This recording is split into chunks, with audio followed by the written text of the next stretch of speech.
What's up, good people? It's your boy Hoom Boom back with another segment of the Hold Up Show. And hold up, it's getting real. V.A.I.D.S. Is it a real thing or not? We're going to be reviewing a series of videos discussing the possibility that not only allegedly did these jabs give injuries or long-term irreversible side effects to people, they might also have done a little more. Let's get into it. Hold up. Bombshell new study from Yale Medical School finds people suffering from long COVID are actually suffering from mRNA vaccine injury. As if that's bad enough, it's worse than that. These people are suffering from what's called vaccine-induced AIDS. It's called V.A.I.D.S. This is from Slay News. Leading scientists from the world-renowned Yale University have confirmed that COVID mRNA vaccines cause vaccine-acquired immunodeficiency syndrome, V.A.I.D.S. A bombshell study conducted by researchers at Yale University School of Medicine found that mRNA injections alter human biology to create long-term spike protein production that increases over time. The scientists warned that the COVID mRNA vaccines alter T-cell immunophenotypes, which triggers V.A.I.D.S. The study was led by Bornali Bhattacharya. So not only were we collectively forced to take an experimental vaccine or risk losing our jobs, we were lied to about it. It didn't stop you from contracting or transmitting the virus. It wasn't safe. It caused heart issues, blood clots, autoimmune disorders. We were censored when we questioned the madness. And now we find out that the mRNA jab causes V.A.I.D.S. in many people. This is one of the most egregious scandals in American history. Kash Patel's first order of business at the FBI should be throwing in prison every single person involved in this crime against humanity. So, there you have it. Let's also get into this other video clip of a BBC interview. I am not particularly sure who the gentleman is, but he had something to do with, I guess, that realm of medical field. So let me just let you see it and let's get into it.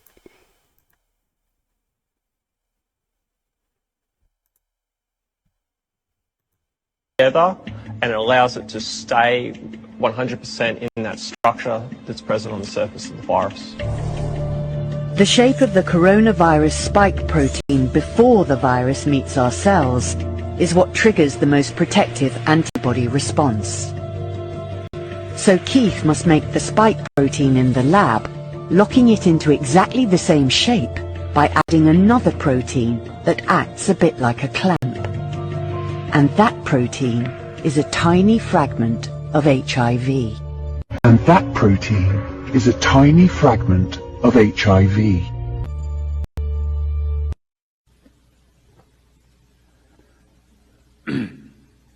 This looks awfully complex, doesn't it? And if it does, that's good, because every one of these red arrows shows HIV in the spike protein. This work comes from Luc Montagnier. Dr. Montagnier is the premier virologist in Paris, France. Dr. Montagnier got the Nobel Prize for identifying HIV. So if there's anybody on planet Earth who ought to be able to tell you that HIV exists in this spike protein, that's the man. And oh look, where he used to be professor and chair at, that's been deleted from the internet as well.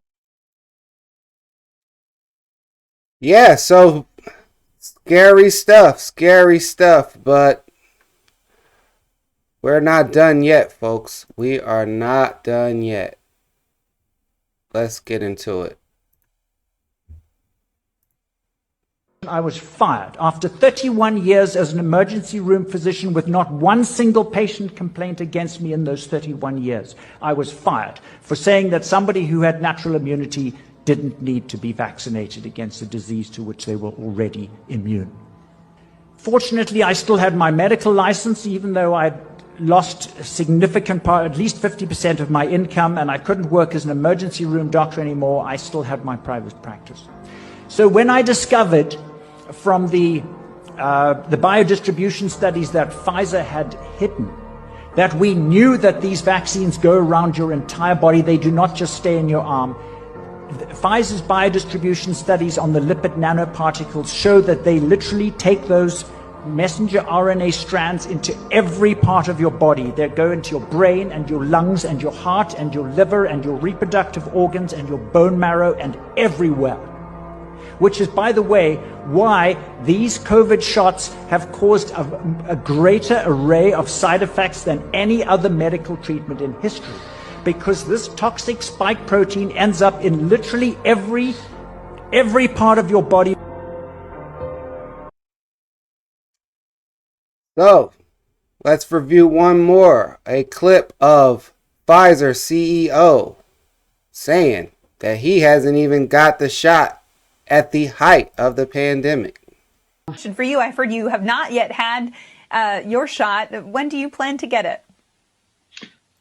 Sooner I can, I will. The only sensitivity here, Meg, is that I don't want to have an example that I'm cutting the line.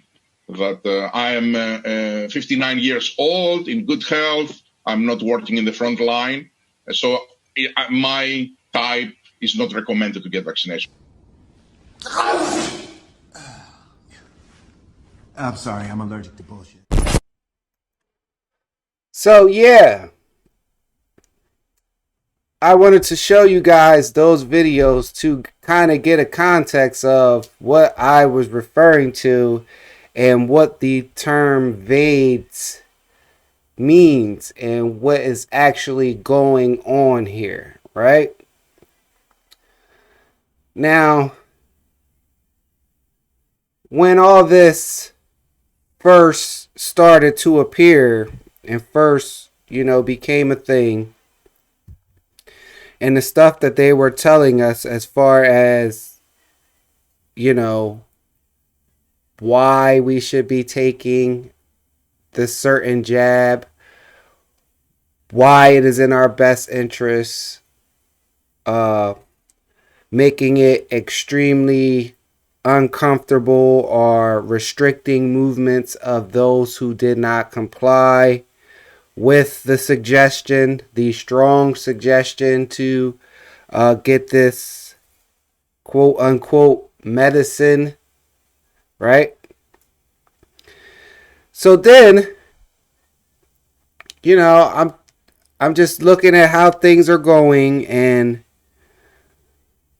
the fear and the earlier reports and the visuals of that were coming out of China and coming out of other places of people, basically dropping down in the street. Several images of overflown hospitals and body bags and nowhere, just hysteria, right? And then we heard Donald Trump promoting, along with that CEO of Pfizer, Albert Bourla, this Operation Warp Speed, right? And gloating how many tens of thousands, if not millions of lives saved, right? But we started to see, well, first we questioned, how could you have a vaccine available so soon? Even the average, I'm not going to say the average, but the person who is well informed knows that it takes years to develop an effective medicine or jab, right? So how did they have one so, how did they were able to figure out the science and have one so readily available within 9 months, right?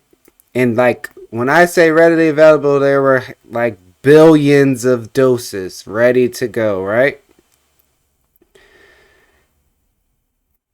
And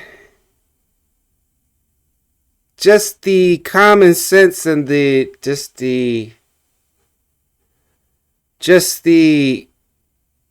sense of something is off here, there's no way that this is fully prepared and ready to go.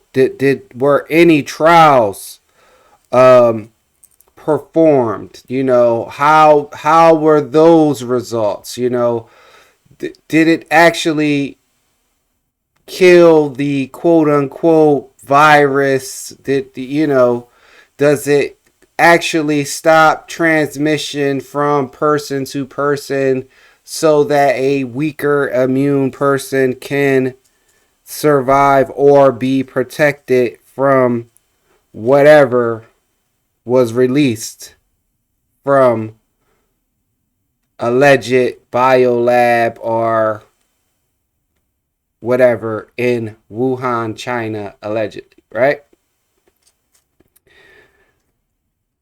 So then you seen it, and there were these strong suggestions everywhere from employers, from society, from you turn on the TV, suggestive commercials, save your grandmom, think about the kids, this, that, and the third, right?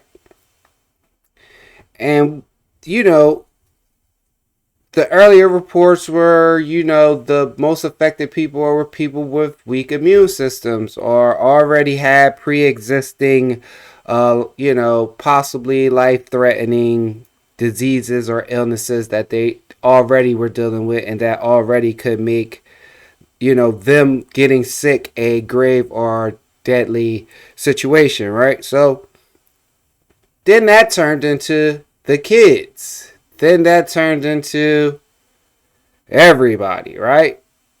Then it turned into every 3 months you need a booster now, right? Mind you, we've all heard of a booster shot when we were younger and things like that, right? You got 1 or 2 at 5 or 10, whatever. If your parents were into that thing or allowed it, or you had to get it to attend school, your immunization records and all that, which is, thinking back now is a crime in itself if you're thinking about it. Like we should not have been forced to take those things. Our parents should not have been forced to comply just for us to be educated, right? Now, knowing what we know about these quote unquote jabs from a newly confirmed Department of Health and Human Services Robert F. Kennedy Jr., right? So then we seen the first couple batches of this supposed medicine jab get rolled out, right? And me being fully activated as a quote unquote conspiracy theorist again, right? Because of all that was going on and all that was visibly not right about the whole situation, we started to see certain things happening to people that confirmed they did take these things, right? And one of the most the more comedy of it, but not comedy, was these videos. Let me show.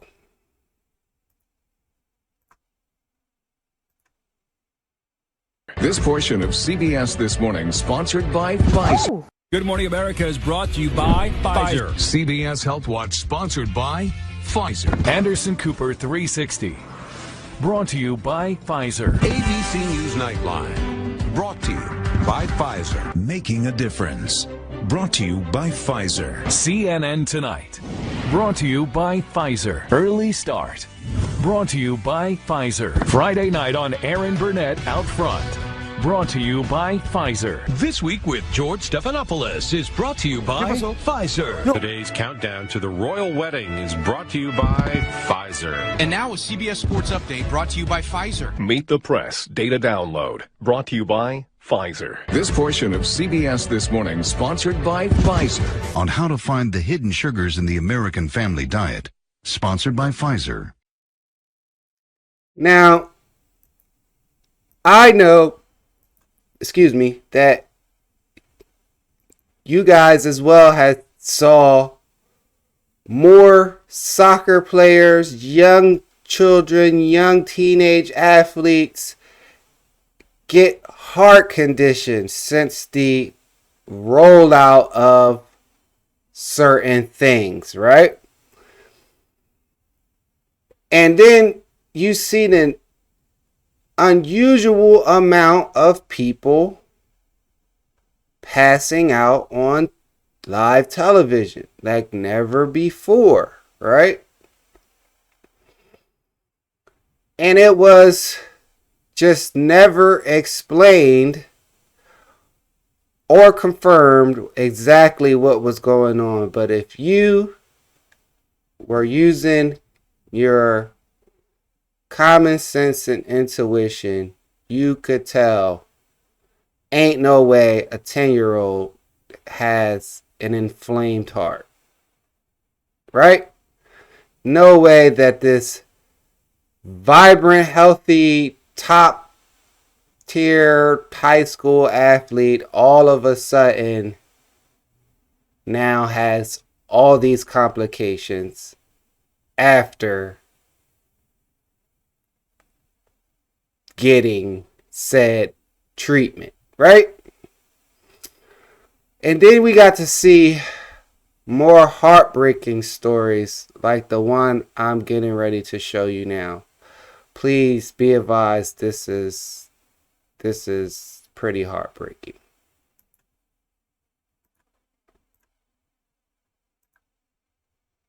One time I got COVID back in 2020 and I was like, oh, MG, this is the worst, but also I'm 21 years old. It should be relatively okay. I've never had any prior health issues.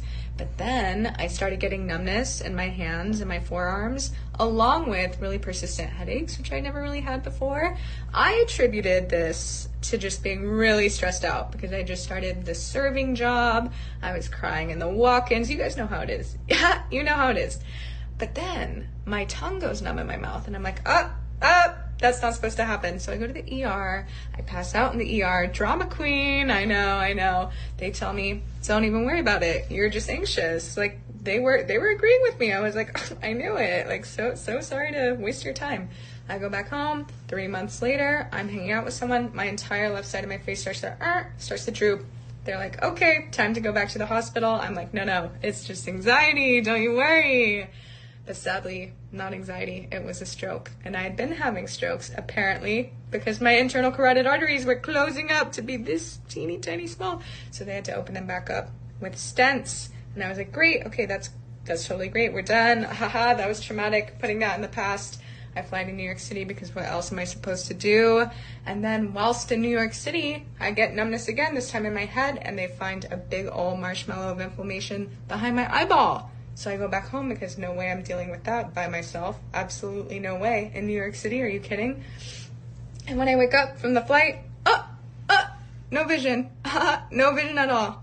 So that's kind of unfortunate. And now it's 2023, and no one really knows why all of this happened exactly or how to get rid of it. Yeah, so like I said, that is one of the many, many horrible stories that we have been hearing since the rollout of said Operation Warp Speed, allegedly, right? So the avid conspiracy theorists, people that support Trump or thought he was here to clean it up and things of that nature, were baffled when he would get on TV, even recently get on TV with the Pfizer CEO and, basically show some sort of love or just some type of love to the guy, and it was just baffling. So let's look at that.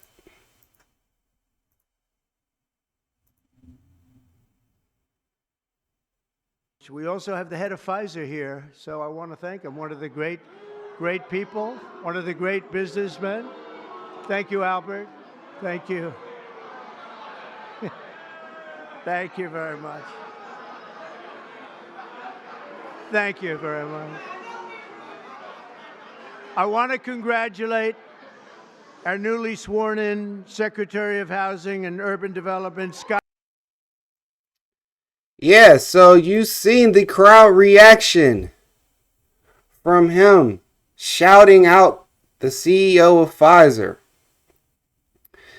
And it's just not making sense from a side of the people who follow the Q movement, follow the movement of exposing corruption, fraud, and abuse in government. And one of those people who committed corruption, abuse, and fraud is Dr. Fauci, right?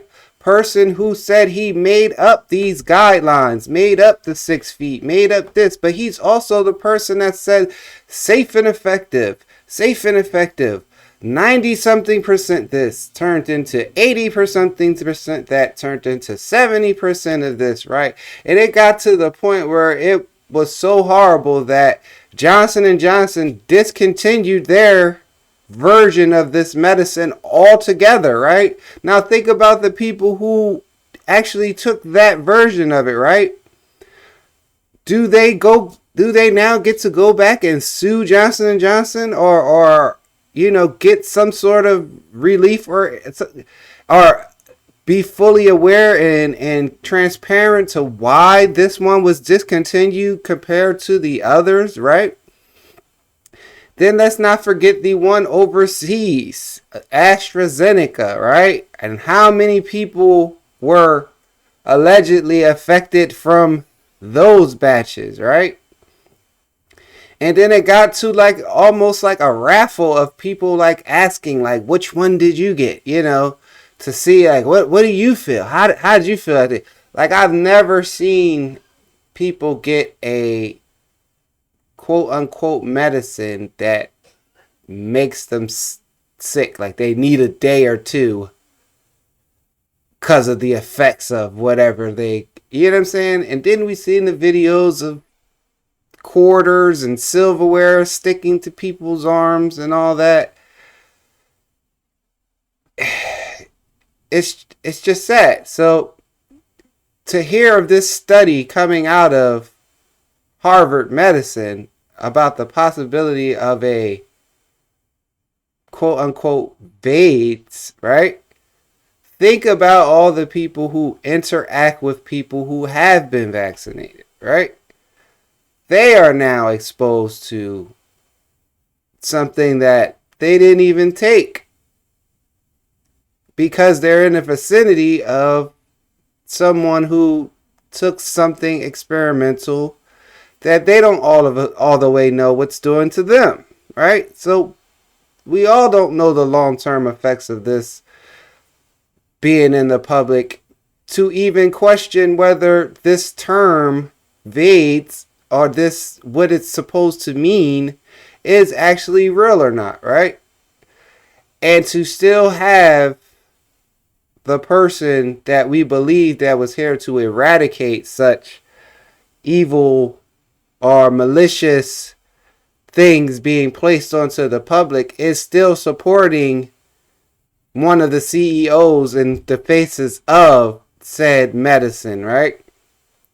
So then we were looking on the other side of that as like, well, from the Q movement, you know, there was supposed to be a lot of misdirection and things you wouldn't be able to explain, right? It was a riddle, right? Because I seen a report where RFK, you know, upon his confirmation, was going to completely, not completely, but eliminate or discontinue this particular form of treatment or medicine until the data can be put in the hands of the people that are proposed to take it, right? So was it like a backdoor? Like did he force the cabal's plans to speed up? Like is that like the double entendre in the term Operation Warp Speed, and you know, basically gloating that he saved millions of lives by speeding up something that was meant to kill billions, right? Because if we look back at what they were trying to implement with, which was the Spanish flu of, you know, 1908 or something like that, the late 1800s, early 1900s, that killed 150 million people worldwide. Think about the amount of people a particular virus or airborne, you know, disease or infection spreading amongst the condensed populations that we not only have here in the US but across the world. It would definitely surpass the numbers of 150 million, and I believe that's what the intent was with whoever released this during the last year of Trump's initial presidential term, because they probably wanted him out of there, or they needed to do whatever to get the ball rolling or keep the plan on schedule, whatever that plan may be, allegedly, right?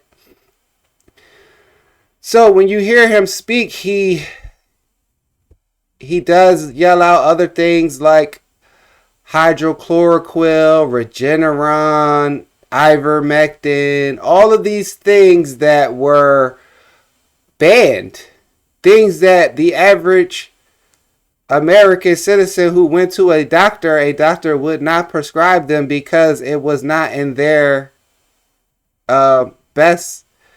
It was not in their best interest, and they could possibly lose their license, and they got more money giving you the other three proposed suggested forms of treatment, right? So it was a crazy time. It's still a crazy time. We're uncovering so much, but is this the next tragedy to be uncovered? And how are we going to deal with this? How is this going to be fixed? So these are my thoughts. I want to know yours. It's your boy Home Boom. Like, share, subscribe, comment, get involved. You live here. This affects everyone. This is all our lives. So we got to start speaking up on these funny, fishy, intentionally deceptive things that are out here. We got to start calling them out. So it's your boy Home Boom. This is another segment of the Hold Up Show, and get involved. Peace.